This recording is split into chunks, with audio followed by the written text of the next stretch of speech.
Ein weiteres High-End-Lenkrad aus dem Hause Cube Controls steht zum Test bereit. Nach dem Formula Sport Review kümmern wir uns heute um das Cube Controls Formula Pro Wireless Lenkrad. Legt die Füße hoch und willkommen hier in meinem YouTube-Kanal.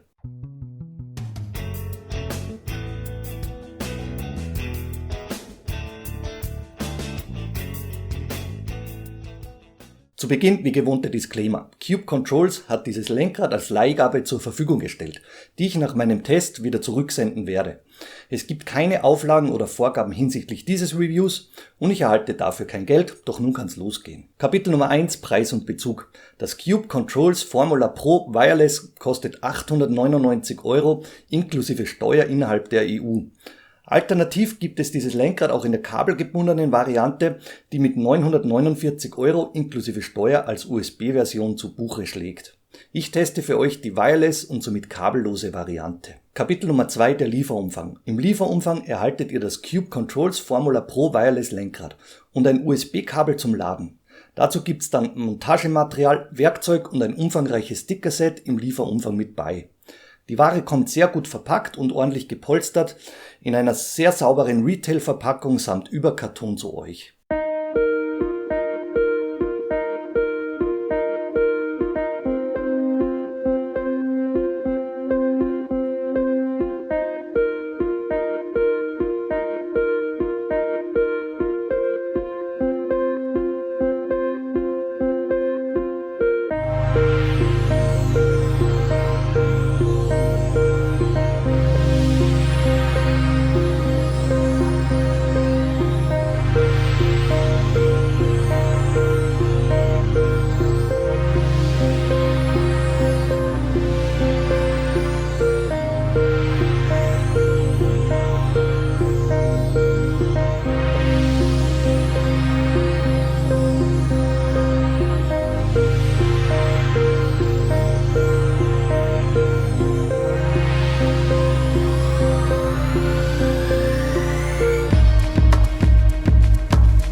Weiter geht's mit Kapitel Nummer 3, die Kompatibilität.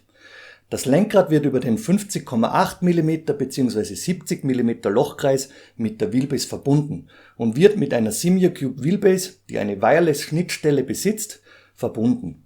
Ein Betrieb via USB-Kabel ist mit diesem Lenkradmodell nicht möglich und somit seid ihr an eine SimiaCube Wheelbase mit Wireless-Schnittstelle gebunden.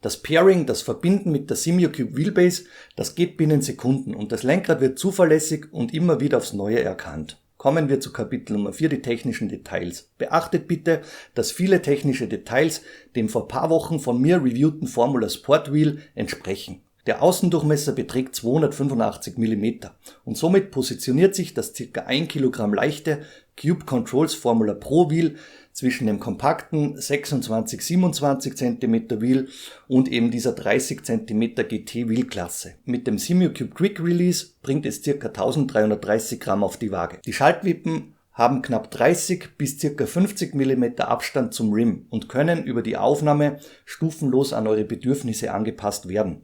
Ihr habt etwa 7 mm Schaltweg in der äußersten Position. Die Schaltpedals selbst, die sind 4 mm dick und außen 40 mm breit und bieten somit genug Platz, um 2 Finger komfortabel aufzulegen. 18 mm Langlöcher erlauben die Verstellung der Schaltpedals nach außen oder in Richtung Lenkradaufnahme. Und vom Rim zum äußeren Rand der Pedals sind es dann je nach Position um die 30 bis 50 mm Distanz. Die Schaltmechanik ist mit ebenso 4 mm dicken Carbonplatten aufgenommen und über eine Metallbuchse und Distanzplatten ist diese aus Kunststoff gelagert. Der Schaltarm ist aus Metall mit einem eingelassenen Magneten und dieser Magnet hat ungefähr 10 mm Durchmesser. Ihr habt eine Auslösekraft der Schaltmechanik über den Hebel in der äußeren Stellung von ca. 600 Gramm und in der innersten Position beträgt er knapp 900 Gramm. Die Schaltmechanik ist mit ca. 72 Dezibel deutlich hörbar und eigentlich nur bedingt wohnzimmertauglich, wenn jemand neben dir seine Ruhe haben möchte. Der Flansch der Lenkradaufnahme hat einen Durchmesser von 80 mm und ist ca. 5,5 mm dick bzw. 30 mm tief. Er weist das gängige 6-Kreislochbild mit 70 bzw. 50,8 mm wie bereits erwähnt auf. Dann habt ihr diese Lochreihen und jede zweite Lochreihe ist mit einem M5-Gewinde versehen. Die anderen Löcher sind Durchgangslöcher mit 5 mm Durchmesser. Alle Buttons weisen durchgängig einen Durchmesser von 11 mm auf und die lösen mit knapp 300 Gramm sehr leichtgängig aus. Ebenso der Wippenschalter obenseitig links und rechts. Die seitlichen Thumb Rotary Encoders haben ein gut gewähltes Auslösemoment und rasten knackig ein. Die Grifflächen des Lenkrads sind aus Kunststoff und etwa 43 x 26 mm breit. Und für die Frontplatte setzt Cube Controls abermals 4 mm dickes Carbon ein und das komplette Gehäuse ist aus Metall mit einer Bautiefe von gut 20 mm. Sämtliche Buttons wurden mit einer matten Kunststoffeinfassung versehen. Die gesamte Bautiefe inklusive Aufnahmeadapter, die beträgt etwa 55 mm. Und mit einem montierten SimioCube Wheelside Adapter, da seid ihr bei 115 bis 120 mm. Das USB-Kabel ist 1 Meter lang und über die Wicklung dehnbar und voll aufgeladen könnt ihr das Lenkrad etwa 40 Stunden kabellos betreiben, bevor es wieder aufgeladen werden muss. Du kannst aber auch während des Betriebs das USB-Kabel anstecken und laden, währenddessen du gemütlich weiterfährst. Die LED leuchtet blau, wenn das Lenkrad voll aufgeladen ist. Violett leuchtet diese auf, währenddessen du lädst. Und rot erscheint die LED, wenn der Akku zur Neige geht. Dann hast du noch etwa 2 Stunden Restzeit für den Wireless-Betrieb, bevor das Kabel dann wieder zum Aufladen dran muss. Und so geht's weiter mit Kapitel Nummer 5 der Ausstattung. Insgesamt bietet das Cube Controls Formula Sport 12 Buttons mit einheitlicher Größe und färbiger, unterschiedlicher Hintergrundbeleuchtung. Oberseitig sind 2 Toggle-Switches verbaut, die in einer Stellung beleuchtet sind, so orangefarben. Und frontseitig findet ihr diesmal 4 Rotary Encoders, die ihr links bzw. rechts drehen könnt. An den Seiten habt ihr links, rechts die Thumb Rotary Encoder verbaut. Und rückseitig ist wie gewohnt die Schaltmechanik angebracht und unter dem Montageflansch ist die Buchse für den Anschluss des USB-Ladekabels eingelassen. Ebenso rückseitig findet ihr diesen kleinen Stöpsel, das ist die Antenne, die zur Datenübertragung dient, und den On-Off-Button vor. Die vorderseitig links eingelassene LED gibt den Batteriestatus wieder und die rechtsseitige LED zeigt den Verbindungsstatus an. Nun geht's weiter mit Kapitel Nummer 6, die Optik. Frontseitig springt die gewohnt massive Carbonplatte ins Auge. In der Mitte wurde das blaue Cube Controls Branding eingelassen und mit den 3 Farben der italienischen Nationalflagge unterstrichen. Die Einfassung der Buttons ist wiederum aus Kunststoff und sieht in meinen Augen eher zweckmäßig aus, fällt vom Carbon-Look der Frontplatte dann klarerweise ab. Oberseitig wurde im Gehäuse das Cube Controls Logo in weiß aufgedruckt. Die Rückseite bietet Vollmetall und Carbon-Look gleichzeitig, ganz ohne Kompromisse. Lediglich der Anschluss des Kabels und die Antennenabdeckung, die sind aus Kunststoff ausgeführt. Das Design der Schaltmechanikaufnahme, das wirkt sehr professionell, sehr edel, optisch ansprechend, ebenso wie der spannend konstruierte Aufnahmeflansch. Und weiter geht's mit Kapitel Nummer 7, die Haptik. Hier gibt es keinerlei Unterschiede zum Formula Sportmodell. Die Grifflächen aus Kunststoff, die vermitteln wie gewohnt einen zweckmäßigen Eindruck, wenn ihr, so wie ich, ohne Handschuhe unterwegs sein wollt. Ihr habt wiederum Verbindungsstellen der Kunststoff-Halbschalen, der Griffflächen und diese sind sichtbar und klarerweise auch leicht spürbar. Wenn ihr die Schaltpedals betätigt, dann fällt euch wiederum der absolut spielfreie Betrieb auf. Und auf den Schaltpedals selbst haben, wie bereits erwähnt, 2 Finger, Zeige- und Mittelfinger komfortabel Platz. Kapitel Nummer 8, die Verarbeitung. Diese lässt wiederum keine Wünsche offen. Ihr seid hier im High-End-Bereich unterwegs und so wirkt alles äußerst solide und die Schaltmechanik samt Pedals in meinen Augen hochsolide. Im Rennbetrieb ist dies deutlich spürbar, dass sich nichts verwindet, ihr habt alles ohne Geräusche, es gibt kein Knarzen und das Ding fühlt sich rock solid an. Weiter geht's mit Kapitel Nummer 9, die Ergonomie.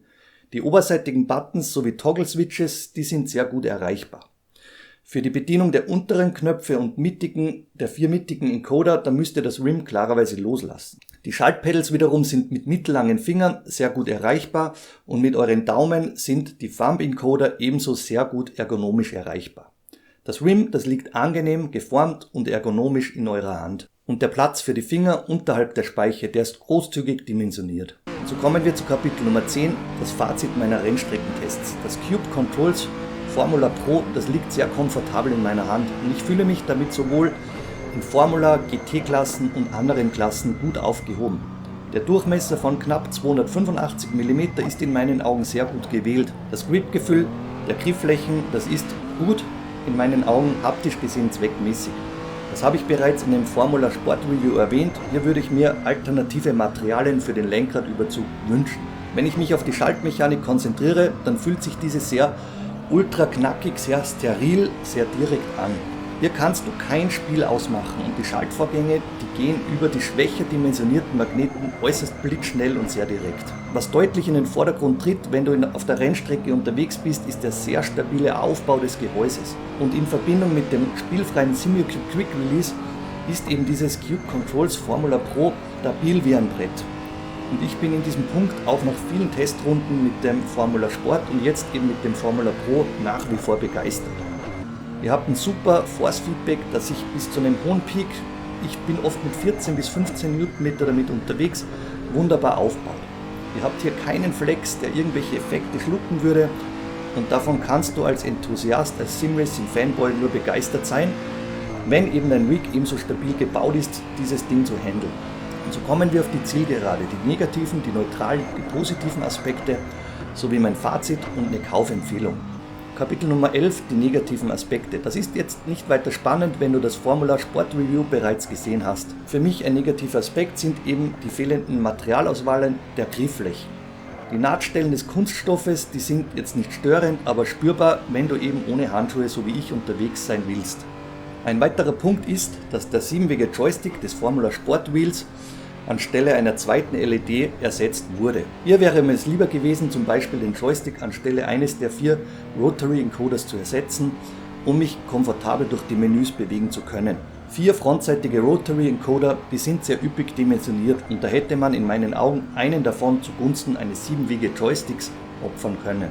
Und so kommen wir zu Kapitel Nummer 12, die neutralen Aspekte. Den Preis stufe ich als sehr hoch, aber noch neutral ein. Ihr seid mit Lenkrädern dieser Klasse im absoluten Enthusiastenbereich gelandet und hier gibt es kaum Kompromisse und auch keine Schnäppchen. Die weiteren neutralen Aspekte, die decken sich mit meinen Formula Sport Erfahrungen. Die Schaltpedals sind in der Breite gut dimensioniert und mit 2 Fingern bedient zu werden. Ich persönlich würde mir ein weiteres Paar GT-Pedals mit größerer Breite wünschen, denn dieses Lenkrad ist mit knapp 285 mm auch für GT-Fahrzeuge einsetzbar und so kannst du komfortabler dann 3 Finger auf den Pedals anlegen. Wenn du kürzere Finger hast, dann könnten längere Pedal-Arms von Vorteil sein. Und die Einfassung der oberen Buttons mit über 6 mm, den hohen Rand, den empfinde ich als sehr hoch noch okay. Die mittleren Buttons wären ohne Rand deutlich besser bedienbar, da man hier sowieso den Griff vom Lenkrad lösen muss. Und bei den Toggle-Switches oben, links, rechts, da hätten 2 bis 3 mm mehr in der Länge hilfreich sein können, aber trotzdem sind diese noch ordentlich bedienbar. Ein weiterer neutraler Aspekt, 40 Stunden Akkulaufzeit, Wireless-Betrieb, die finde ich okay, die könnte vielleicht eine Spur besser sein, aber ich denke nach 40 Stunden musst du dich dann arrangieren, ein Kabel dran zu hängen, das Ding zu laden und du kannst auch während dem Betrieb, wie bereits erwähnt, mit Ladekabel unterwegs sein.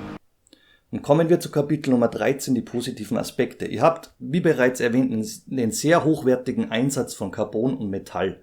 Die Schaltmechanik ist die bis dato für mich am besten gelagertste, die ich an allen Lenkrädern im Einsatz hatte. Du hast spielfrei und spielfreier als spielfrei, das geht einfach nicht. Ihr habt 4 mm dicke Carbon-Pedals und das finde ich sehr vorbildlich. Ihr habt das bei anderen Wheels, das wisst ihr aus meinem Kanal, oft nur 2 bis 3 mm dicke Carbon-Pedals und mit 4 mm seid ihr absolut safe unterwegs. Ihr habt keine Knarzgeräusche am Lenkrad. Die Rotary Encoder, die sind sehr gut bedienbar und beim Formula Pro Modell wunderbar haptisch gelungen aus Metall ausgeführt. Und ein weiterer positiver Aspekt ist für mich klarerweise die Optik. Das müsst ihr immer subjektiv jetzt einordnen.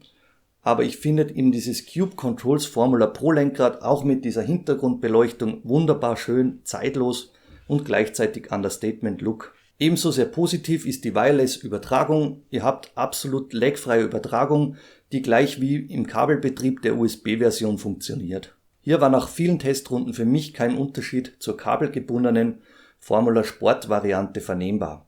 Auf den Punkt gebracht habt ihr eine extrem hohe Performance in Sachen Stabilität.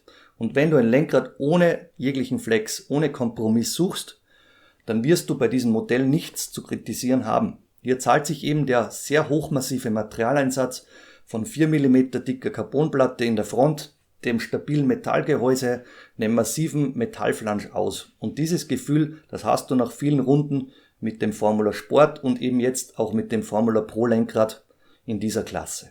Kommen wir zu Kapitel 14, Fazit und Kaufempfehlung. Wie bereits erwähnt, würde ich mir in dieser Preisklasse so ein Dropdown-Menü mit einem Wunschbezug meiner Wahl, das wäre in meinem Fall Alcantara, wünschen. Und als haptisch orientierter Anwender musst du dir im bewusst sein, Kunststoff ist Kunststoff und während dem längeren Rennbetrieb bekommst du warme Hände an den Griffflächen und hier musst du überlegen, nicht auf Handschuhe umzusatteln. Ein wichtiger Punkt ist für dich höchste Priorität die Stabilität. Hier kann ich für das Cube Controls Formula Pro eine klare Kaufempfehlung aussprechen. Es ist für mich das stabilste aller Lenkräder neben meinem Asha Racing, das ich in den Händen hatte. Die Wireless-Schnittstelle ist gemeinsam mit der SIMUcube Base äußerst komfortabel, sehr funktionell und optisch habt ihr damit ein aufgeräumtes Paket ohne störende Verkabelung am Start. Genug geredet und jetzt seid ihr am Zug. Wie hat euch dieses Review gefallen? Was denkt ihr über das Cube Controls Formula Pro Lenkrad? Oder hat euch das Formula Sport besser gefallen? Loggt euch bitte ein und lasst mich dies über die Kommentarfunktion wissen. Und weiter geht's mit einem spannenden Ausblick. Ich habe für euch ein sehr exklusives Projekt am Start. Ich zeige euch, wie ihr ein Nicht-Alu-Rig Full Motion kompatibel machen könnt. Mein Simrig K2R habe ich mir geschnappt und das Simrig Motion daran montiert. Wie dies vonstatten geht, das werde ich in einem Review für euch beleuchten. Und ein weiterer Umbau betrifft mein Fanatec Meclan V2 Wheel. Ich habe die zweckmäßige orange Schaltwippe durch hochwertige Magnetic-Shifter von SimRacing Machines ersetzt. Und in Sachen Fanatec CSL Elite DD haben wir in unserem letzten Livestream ausführlich gesprochen. Guckt euch diesen an, dann wisst ihr, was euch erwartet. Ich versuche klarerweise an ein Testmuster ranzukommen, um für euch sehr zeitnah diese neue CSL Elite DD Serie von Fanatec genauestens für euch unter die Lupe zu nehmen. Lasst gerne einen Like und ein Abo da, wenn euch dieses Review gefallen hat. Es macht wie immer Spaß mit und für euch zu reviewen. Ich freue mich auf unsere nächsten Projekte. Liebe Grüße von eurem Ron.